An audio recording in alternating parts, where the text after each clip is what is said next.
first of all मैंने मो ना आदर्श आदर्श मिश्र लोक मैंने मत स्टेज नेम एडिक्शन हिसाब से जानती आउ मु गोटे इंडिया रो बहुत बड़ हिप हॉप इवेंट ऑर्गेनाइज करुच्ची माने लास्ट ईयर भी ये पुरी रे ही ए वर्ष भी हो जार ना है सीन सारिबा ना ये कहीं मोर गोटे गीत थिला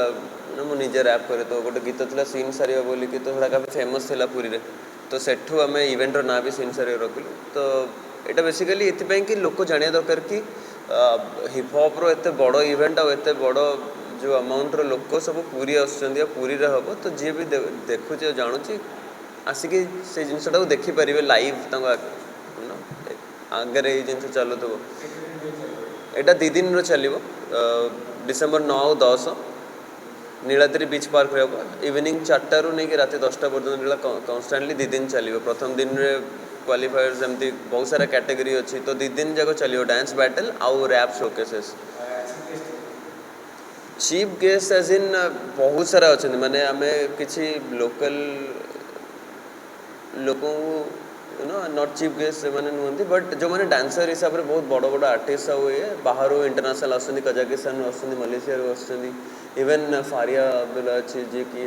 south actress Telugu movie industry heroine सी प्रकृति मिश्र आसुँच कहीं मोर परफॉर्मेंस अच्छी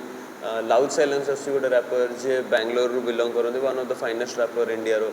प्लस बहुत सारा माने 700 डांसर आसुँच पार्टिसिपेट करिया हाँ एथरे कैश प्राइजेस अच्छी 1.5 लाख 1.5 लाख रो कैश प्राइजेस अच्छी आउ मैंने बहुत ही बढ़िया वाइब बने कैश प्राइज तो माने पर जिनस किंतु जो एनवायरनमेंट बने सेटा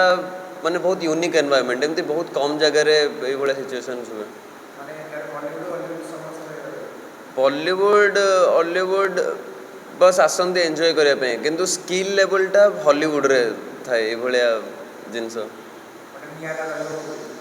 हाँ आउ एटा पुरी रे बनयार मत लगुच मु 2014-15 रु पुरी स्टार्ट कर छोट छोट स्केल रु है कि आज